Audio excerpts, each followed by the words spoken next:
Ladies and gentlemen, welcome back to Obsessive Compulsive Gaming. I am the Obsessive Compulsive Gamer, and this is my review for KINKI Spiritual Affairs Bureau. I like that word. Kinky. Anyway, this video game released earlier this year, and just like that beautiful bearded bastard Barry Bertrum, you're probably wondering, what is this? KINKI Spiritual Affairs Bureau. There's that word again.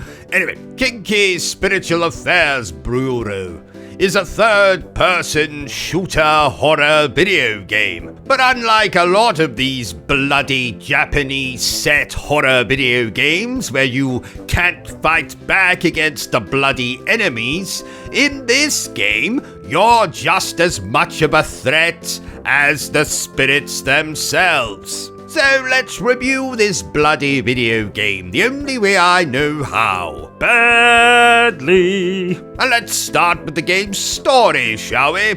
Like I said, this takes place in Japan, where exorcisms are carried out by government agents. We play as Mizuki, who is an exorcist from the KINKI Spiritual Affairs Bureau, as she is sent to a village to investigate a mystery in which all traces of the village have been wiped off the internet.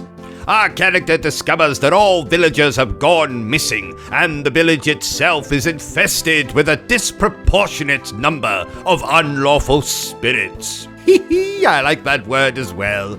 Disproportionate.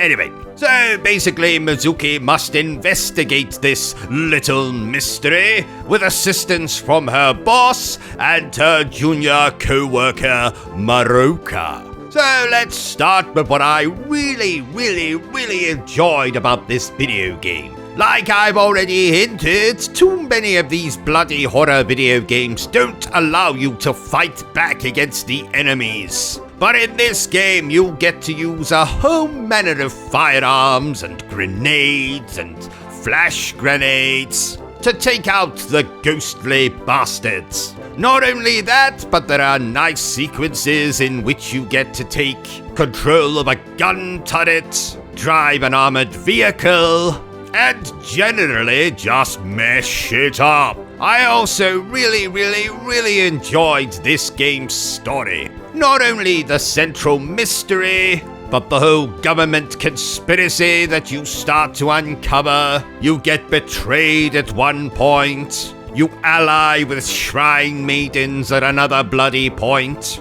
Mizuki herself goes through a kind of character arc, which sees her grow and change and other some such bollocks. The game is also incredibly funny. Lots of vulgarity and curse words, ridiculous situations, like one moment where Mizuki accidentally headbutts a door and the door collapses, only to reveal a character completely butt naked enjoying a soak in a hot tub or bath or whatever the hell it is. And I loved every single bloody second of it. This is a game that was definitely right up my alley. Right up my alley. But was there anything I didn't enjoy about the game so much? Well, I only have two very minor nitpicks with the game.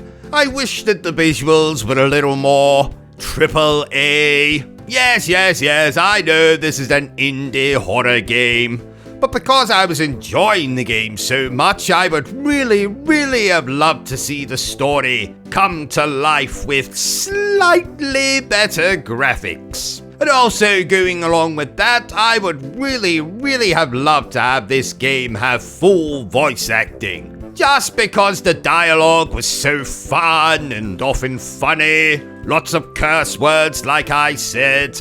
But those are two very tiny nitpicks. So if you've maybe been put off by this game's artwork, or you maybe thought it's just another one of those bloody Japanese set horror games where you have to hide from bloody ghosts, allow me to tell you, dear viewers, that Kinky Spiritual Affairs Bureau is splendid. So there you have it, ladies and gentlemen, my review for Kinky Spiritual Affairs Bureau. If you enjoyed this little review of mine, don't forget to give me a thumbs up. If you haven't enjoyed it, well then feel free to give me a thumbs down. But please remember the single most important thing I always tell you, dear viewer, and that is to always stay obsessed with gaming. Are you still here? Oh, you must have really enjoyed this video then. In that case, you had better subscribe to the channel and check out our other content. Otherwise, you're a booby pants, and no one wants to be a booby pants.